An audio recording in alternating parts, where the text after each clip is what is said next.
అదే RTV app వార్తల్ని క్షణాల్లో చదివే అవకాశం ఉంటుంది. ఒక న్యూస్ పేపర్, ఒక టెలివిజన్ ఛానల్ మీ చేతుల్లో ఎప్పుడూ ఉంటాయి. ప్రతి నెల 3000 రూపాయలు మీరు ఇస్తామని చెప్పారు. స్కీములన్నీ చెప్పినారు. ఈరోజు ఏ క్వశ్చన్ కూడా లేదు.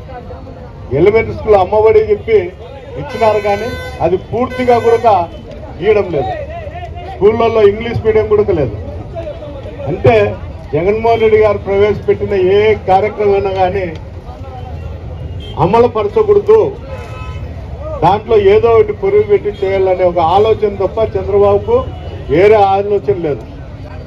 ఈరోజు పరిస్థితి, అయ్యా అందరికీ యువకులకు ఉద్యోగాలు ఇవ్వండి, నిరుద్యోగ వృత్తి ఇవ్వండి అని చెప్తే ఆయన లోకేష్ బాబు చూస్తే అదేందో బుక్ పెట్టుకున్నాడు, రెడ్ బుక్ అని. మీరంతా ఈ రెడ్ బుక్లో ఉన్నారా అధికారుల కానుంటే అందరూ కూడా యువకులంతా. మేము మిమ్మల్ని శిక్షించుతాం తప్ప మీకు ఉద్యోగాలు ఇచ్చే పరిస్థితి అయితే మా ప్రభుత్వం ఇయ్యదు. మీరందరూ కూడా బంగాకో ఏదో ఒకటి తాగి, మద్యం తాగి బజార్లలో పడి ఎవరినో కొట్టండి అని చెప్పి చెప్పడం జరుగుతుంది. అంటే ఈ రాష్ట్రంలో అభివృద్ధి బాటలో నడిపేయండి అని చెప్తే బంగాకు స్మగ్లింగ్లు బంగాకు పెట్టింది. నాకు తెలిసి ఈ జిల్లాలో అయితే అందరూ మనం అప్పుడు వింటాన్నాం, ఏదో విశాఖపట్నం విజయవాడ అక్కడ జరుగుతుందని. మన జిల్లా కూడా అది ప్రవేశమైంది. ప్రతి ఒక్కరు కూడా ఈ బంగాకి తాగి దొంగతనాలు, దోపిడీలు, దౌర్జన్యాలు చేసే పరిస్థితి ఏర్పడింది. నిన్న గుంటకల్ ఎమ్మెల్యే గారు చెప్తున్నారు, రబ్బర్ రబ్బర్ రబ్బర్ రబ్బర్ అని నేను చెప్తున్నాను. అయ్యా జయరాం గారు, ఈ జిల్లాలో మంచి మంచి నాయకులే పోయినారు. యాడ్లో కర్నూలు నుండి వచ్చి అనంతపురం జిల్లాలోకి వచ్చి ఏదో చంద్రబాబు పుణ్యాన నీకు టికెట్ వచ్చి గెలిచిండొచ్చు, కానీ ఇక్కడ నీ రబ్బరప్పలు ఇక్కడ ఒక వైఎస్ఆర్ కార్యకర్త ప్రతి ఒక్కడు కూడా ఒక సైనికుడే, జగనన్న స్ఫూర్తితోనే మేము పోరాడతాం. అన్ని విధాలా కూడా అందరికీ తోడుగా ఉంటాం. సంక్షేమ పథకంలో నడిపిండే అని చెప్తే మాకు సంక్షేమం కావట్లేదు, ఏం కావట్లేదు, మేము దౌర్జన్యాలు దోపిడీలతోనే బతుకుతాము, మా ప్రభుత్వం ఉండేదే అందుకోసము, మా నాయకుడు కూడా అదే బాటలో నడచమని చెప్పినాడనే సందేశము ప్రజల్లోకి పెట్టారు. పోరాటం చేస్తే పోయేదేం లేదు. మనం మీద పెడితే 4 కేసులు తప్ప ఏరేదేం లేదు. కొడితే ఏడన్నా కొంత యాక్టివ్ ఉండే కార్యకర్తలు 4 గంటలు కొడతారు. మన స్టేషన్ పోయి కేసు పెడితే మళ్ళీ తిరిగి కౌంటర్ కేసు పెడతారు. దీనివల్ల తెగేది ఏం లేదు. కానీ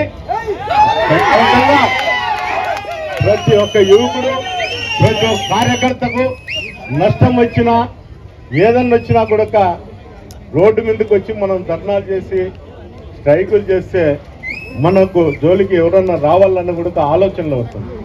ముందు ఐకమత్యంతో పనిచేస్తాం. మనకు ఎన్నెన్న ఉండొచ్చు, కనీసం మన ఆలోచన ప్రకారం ప్రతి ఒక్కరూ ఐకమత్యంతో మనకు నష్టం జరగకోకుండా ధర్నాలు చేస్తే తప్ప మన సంక్షేమ పథకాలు కానీ మన కార్యకర్తలకు జరిగే అన్యాయం పైన కానీ న్యాయం జరుగుతుందని సందర్భంగా తెలియజేస్తూ, ఈరోజు తెలుగుదేశం పార్టీ అదేవిధంగా ఎన్డీఏ ప్రభుత్వం అధికారంలోకి వచ్చి సంవత్సరం పూర్తయినప్పటికీ ఈరోజు విద్యార్థులకు కానీ, యువజనులకు కానీ, ప్రజలకు కానీ అనేక రకాల హామీలు ఇచ్చి దొంగ హామీల ద్వారా ఈరోజు అధికారంలోకి ఎక్కినటువంటి దొంగ ప్రభుత్వాన్ని ఈరోజు విద్యార్థి లోకంగా, యువజన విభాగంగా మేము ఈరోజు ప్రశ్నిస్తూ ఉన్నాం.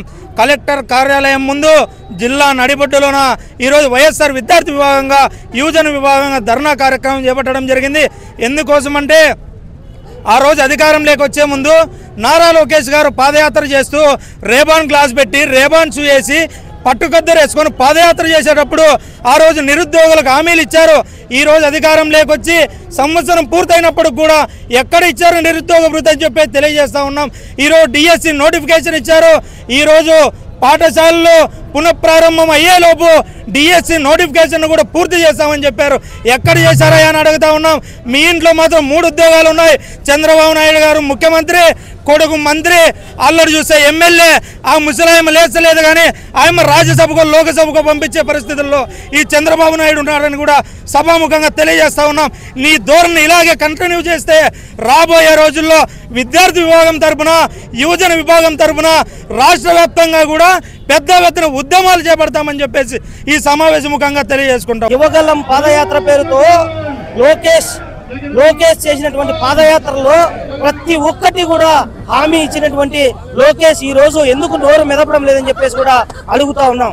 అంతేకాకుండా ప్రశ్నిస్తానన్న ఒక పెద్ద మనిషి ఈ రోజు ఎక్కడ ముసుగు తన్ని పన్నుకున్నావు పవన్ కళ్యాణ్ చెప్పేసి కూడా అడుగుతా ఉన్నాం. యువత పక్షాన, నిరుద్యోగుల పక్షాన, విద్యార్థుల పక్షాన ఉద్యోగులు ఉన్నటువంటి ఉద్యోగాలు తొలగించే ప్రయత్నం చేస్తున్నటువంటి కూటమి ప్రభుత్వాన్ని ప్రశ్నించడానికి వైఎస్ఆర్ కాంగ్రెస్ పార్టీ ఆధ్వర్యంలో పోరాటం చేయడానికి యువకులు సమాయత్తమయ్యారు.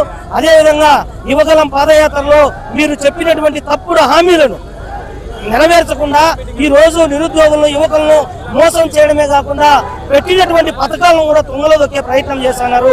కాబట్టి కూటమి ప్రభుత్వానికి ఒకటే చేస్తా ఉన్నాం, మీ మెడలు వంచైనా నిరుద్యోగ భృతి, అదేవిధంగా రావాల్సినటువంటి ఉద్యోగాలు గ్రూప్ 1 కానీ గ్రూప్ 2 కానీ ఇవన్నీ కూడా టీచర్ పోస్టులు పూర్తిగా భర్తీ చేసేంత వరకు వైఎస్ఆర్ కాంగ్రెస్ పార్టీ ఆధ్వర్యంలో జగన్మోహన్ రెడ్డి నాయకత్వంలో ఈ ఆంధ్ర రాష్ట్ర ప్రజలకు మీరు చేసినటువంటి మోసాలను కేవలం నీ కొడుకు మాత్రమే ఉద్యోగం ఇప్పించగలిగినాడు చంద్రబాబు నాయుడు అని చెప్పేసి కూడా ఈ సందర్భంగా తెలియజేస్తా ఉన్నాం.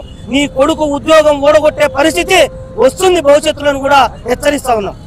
హత్యలు, మానభంగాలు, అఘాయిత్యాలు ఎక్కువగా పెరిగిపోయాయి. విద్యార్థులకి మోసం చేసే నయవంచన పాలన సాగింది. యువతకు ఉద్యోగాలు లేవు, నిరుద్యోగ భృతి లేకోకుండా మహిళలకు ఇస్తానన్న హామీలు ప్రతి ఒక్కటి మోసం చేస్తూ మోసపూరితమైన ప్రభుత్వం విధానాన్ని అవలంబిస్తుంది. ఈరోజు కూటమి ప్రభుత్వానికి హెచ్చరించే విధంగా వైఎస్ఆర్ కాంగ్రెస్ పార్టీ శ్రీ జగన్మోహన్ రెడ్డి గారి ఆదేశాలతో అనంతపురం జిల్లాలో అనంత వెంకటరామరెడ్డి గారి సూచనల మేరకు యువజన విభాగం ఆధ్వర్యంలో కలెక్టర్ కార్యాలయం వద్ద ఈరోజు నిరసన కార్యక్రమం తెలియజేయడం జరుగుతుంది. ఏమిటి కోసం అంటే యువతకు ఇచ్చిన హామీలు ఏదైతే నిరుద్యోగ భృతి, నిరుద్యోగులకు ఉద్యోగాలు, ఉపాధి కల్పన, విద్యార్థులకు ఫీజు రియంబర్స్మెంట్ చెల్లించకపోవడం, వీటి గురించి విద్యార్థి లోకం, యువజన లోకం కలిసి దీక్షకు ప్రారంభిస్తున్నాము. ఈరోజు ముఖ్యంగా కూటమి ప్రభుత్వాన్ని హెచ్చరిస్తున్నాం, మీరు ఈరోజు యువతను వంచిస్తున్నారు కానీ యువతను అభివృద్ధి చెందించే కార్యక్రమంలోకి మీరు తీసుకుపోవడం లేదు. మీరు ఇప్పటికైనా బుద్ధి తెచ్చుకొని ఫీజు రియంబర్స్మెంట్ బకాయిలు విద్యార్థులకు ఏవైతే 6,400 కోట్లు పెండింగ్లో పెట్టారో ఆ ఫీజు రియంబర్స్మెంట్ బకాయిలు చెల్లించాలని, లేకపోతే ఈ ఉద్యమం ఒక్క రోజుతోనే కాకుండా రాష్ట్ర వ్యాప్తంగా తీవ్ర ఆందోళనకు గురి చేస్తామని వైఎస్ఆర్ విద్యార్థి విభాగం తరఫున మేము తెలియజేస్తున్నాం. మరిన్ని వీడియోస్ కోసం ఛానల్ ని సబ్స్క్రైబ్ చేయండి. లేటెస్ట్ అప్డేట్స్ కోసం వాట్సాప్ ఛానల్ ని ఫాలో అవ్వండి. ఆ లింక్ డిస్క్రిప్షన్ లో ఉంది.